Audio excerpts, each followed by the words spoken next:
ማሳሰቢያ፣ ቀጥሎ በምትመለከቱት ተንቀሳቃሽ ምስል ወይም ቪዲዮ ላይ መንፈስን የሚረብሹ ትዕይንቶች ስለሚታዩ ምናልባትም ፍርሃታችሁን መቆጣጠር የማትችሉ ሰዎች ቪዲዮውን ባታዩት ይመረጣል። በዛሬው ቪዲዮአችን የምናይላችሁ የኢትዮጵያን ትልቁ ክፍያ የሚያስከፍሉት 5 ትምህርት ቤቶች ነው። ያው እንግዲህ አሁን ቀጥታ ወደ ቪዲዮ ገብተላችሁ። ለምንድን ነው እንደዚህ እያልክ የምታወራው ለምትሉ እንግዲህ የስልኬ ማይክ አልተመቸኝ። በቃ ለእናንተ ጥራት ሲባል እንግዲህ በዚህ የቀረስኩኝ በዚህኛው ደግሞ ማይክ ወስዳለሁ። ያው ማይክ እስክንገዛ ድረስ እንግዲህ በዚህ ልመዱት።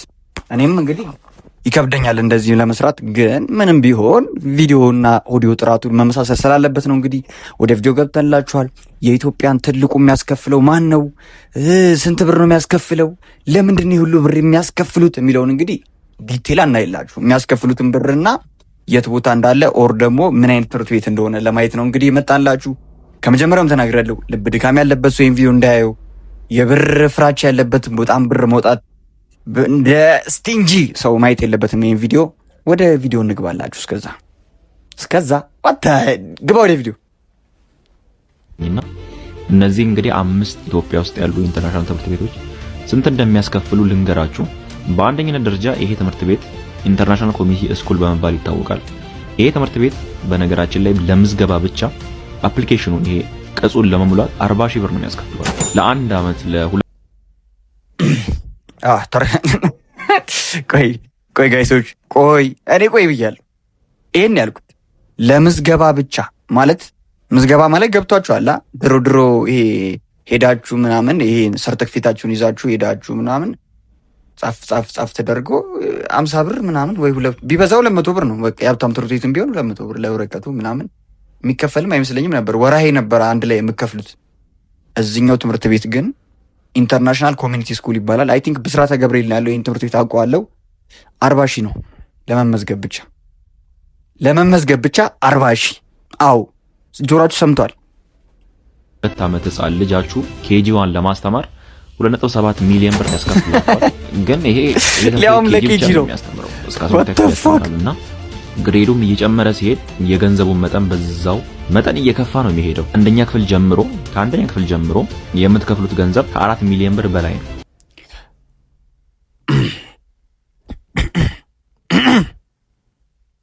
ከአንደኛ ክፍል ጀምሮ 4 ሚሊዮን ብር ነው እየከፍላችሁ ነው የምትመጡት። 4 ሚሊዮን ማለት 2 ቪስ ገዝታችሁ 2 ልጅ ብትወልዱ ለሁለቱም አንዳንድ መኪና ለልደታችሁ ሰጥታችሁ ራይድ እንዲጀምር ማድረግ የሚችሉበት ብር ነው።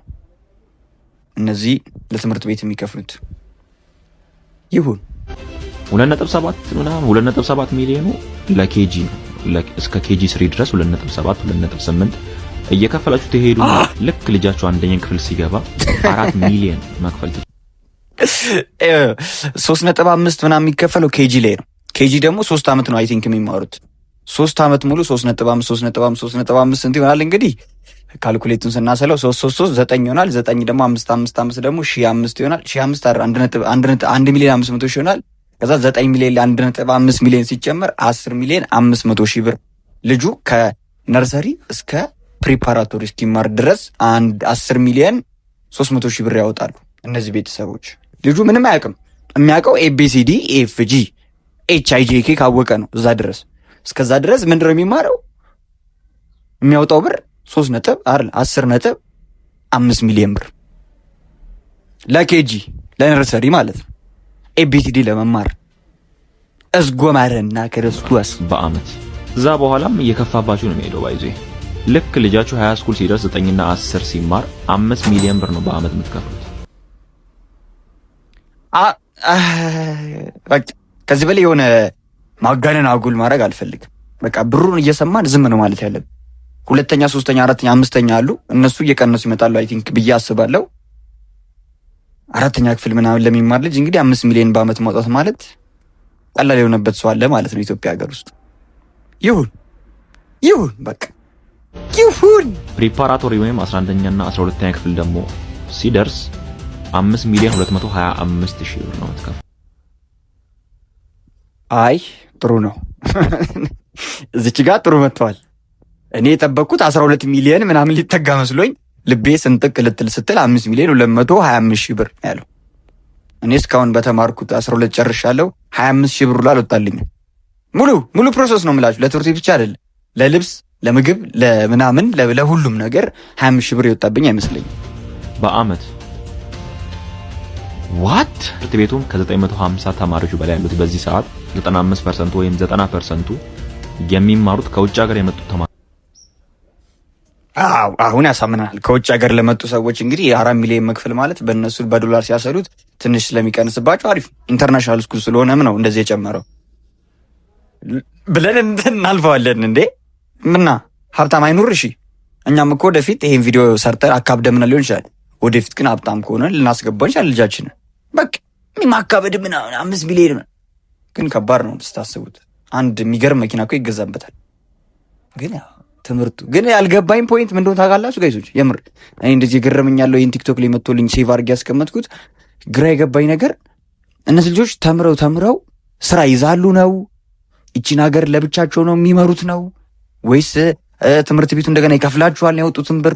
ምንድነው ፖይንቱ? ያ ሁሉ ከኬጂ እስከ 12ኛ ክፍል የሚማር ልጅ እኮ ይኖራል። 900 ምናምን ተማሪ አለው አለ ይሄ ትምህርት ቤት። 900 ምናምን ሰዎች ሲባዛ አድርጋችሁ 900 ሲባዛ አድርጋችሁ የኬጂዎቹን ለኬጂ አስልታችሁ የእንትኖቹን በምናምን በ5.2 አስልታችሁ እንግዲህ ብሩን አስሉት። አማርኛው ላጠፋት። ጥቂት የኢትዮጵያ ተማሪዎች ናቸው እዚህ ትምህርት ቤት እየተማሩ ያሉት። ሁለተኛ ደግሞ ይሄ ትምህርት ቤት አለ ጀርመን ኤምባሲ ስኩል አዲስ አበባ የሚል። ሁለተኛ ላይ ደግሞ የምናገኝላችሁ ጀርመን ኤምባሲ ስኩል አዲስ አበባ ነው የሚባለው።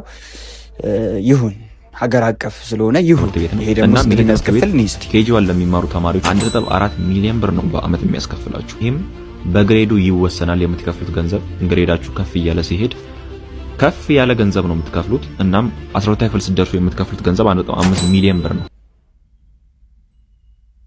ይሄ ትንሽ ከአንደኛው ጋር በጣም ጋፕ አለው። 12ኛ ክፍል ስትደርሱ የምትከፍሉት ያዛኛው ላይ 5.25 ነው። 5.25 ማለት ካልገባችሁ ጋይሶች 5 ሚሊዮን 525 ሺህ ማለት ነው። 5.2 ካልሆነም 10 የዚህ ጋር ደግሞ የሚከፈለው 1 ሚሊዮን 500 ሺህ ብር ነው። ቆጠር በአመት 12ኛ ክፍል የደረሰ ልጅ 1.5 ሚሊዮን አውጥቷል። በቃ ሚሊዮነር እኮ ነው በአንድ ጊዜ ልጁ ሚሊዮነር። ሶስተኛ ደግሞ አዲስ አበባ ውስጥ አንጋፋ የሆነው ሊሴ ገብረ ማርያም ነው። ይሄ ትምህርት ቤት አዶን ነው ጋይሶች። እኔ በጣም ነው የሚመቸኝ ይሄ ትምህርት ቤት ሊሴ ገብረ ማርያም የሚባለው ትምህርት ቤት በጣም ከድሮም በቃ ቪዲዮ አይ ነበር ስለ ሊሴ ምናምን። ደስ የሚል ትምህርት ቤት ነው። አይ ቲንክ የወንዶች ብቻ ይሆን የሴቶች ብቻ ይሆን አላቅም። ከሆነ ትምህርት ቤቱ ጋር የምታብታብኛል ግን ሳላቀው ስሙን ብቻ መስማት የሆነ ደስ ይላል ትምህርት ቤቱ። 1.5 ሚሊዮን ብር ነው ኮርስ ከ125 ሺህ ብር ማለት ነው። ጉድ መጽዮ ብሏል ሰውየው። አራተኛ ደረጃ ደግሞ ካምብሪጅ አካዳሚ ነው። ካምብሪጅ አካዳሚ ከሌሎቹ አንጻር እንደውም ሞር አፎርደብል ነው። ነርሰሪ ለሚማሩ ህጻናት የሚያስከፍለው 980 ሺህ ብር ነው። አፎርደብል አይደለም ማይካድ እውነት። ለሀብታሞች አፎርደብል ሊሆን ይችላል 980 ሺህ ለኬጂ ለሚማሩ ሰዎች።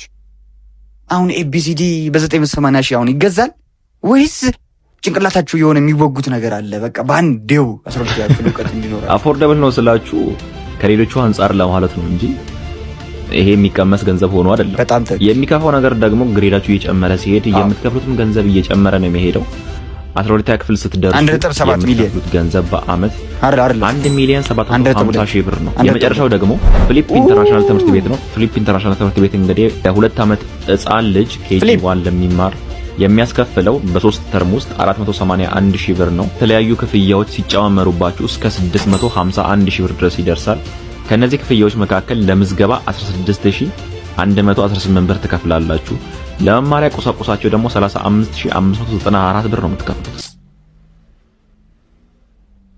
በእንትን ነው እንደሚማሩት ጋይሶች። የምር የሆነ ለአንዱ ልጅ ብቻ ፕላዝማው ከነሙሉ አስተማሪው ከነሙሉ የሚማርበት ነገር የሚበላው፣ የሚጠጣው፣ የሚለብሰው፣ የሚኖረው ለብቻው ለአንዱ ልጅ ብቻ ሙሉ ቤት ተከራይተውለት ለአንዱ ልጅ ብቻ። ለሌሎቹም እንደዛው ነው። እንዴት ነው ነገሩ? ለማቴሪያል 35594 ብር 94 ብር። እሺ ምንድን ነው ይሄ? ኦፊሻል ፔጃቸው ላይ የምታገኙት ነው። እናም ሲደማመር ለአንድ አመት ለኬጂ ተማሪ 651141 ብር ትከፍላላችሁ። ቪዲዮ ከተመቻችሁ ላይክ እና ፎሎ ማድረግ። ለ12ኛ ክፍልስ እኔ ከዚህ ውስጥ የማውቀው ትምህርት ቤት እንግዲህ ኢንተርናሽናል ኮሚኒቲ ስኩል የሚባለው ብስራተ ገብርኤል ያለውን አውቀዋለሁ። ሊሴን በስም አውቀዋለሁ። ጀርመን ኤምባሲ ጭራሽ አላውቀውም። ሌላኛው ካምብሪጅ አካዳሚ ማስታወቂያ ላይ ሲወራ አይ ቲንክ አውቀዋለሁ። ፍሊፐር የሚባለው ኢንተርናሽናል ስኩል አላውቀውም። ይህንን ይመስላል ጋይሶች። ልብ ድካም ከያዛችሁም ሰብስክራይብ ያደረጋችሁ ልክ የወጣችሁ መጀመሪያ ትኖራላችሁ። ይሁን ሰብስክራይብ ማድረግ እንዳትረሱ። 1.6 ነጥብ የሚባለውን በጆሮአችን እየሰማን ይኸውላችሁ። የአንድ አመቱን አይደለም ማሰብ ያለባችሁ። ይሄ ልጅ አሁን አንድ አመት 1,700,000 ሀብታሙ ሊያወጣ ይችላል። ግን በየአመቱ ሲሆን አስቡት። ሚሊየን 10 ነጥብ ቀደም ያልኳችሁ 10.54 ሚሊዮን ብር ማለት አንድ ሙሉ ቤት ቦሌ ላይ አንድ ክፍል ይገዛል መሰለኝ። የብር ጥረት እውቀት ሁላ ጥረት እኮ ነው ያለን እኮ። ይመቻችሁ።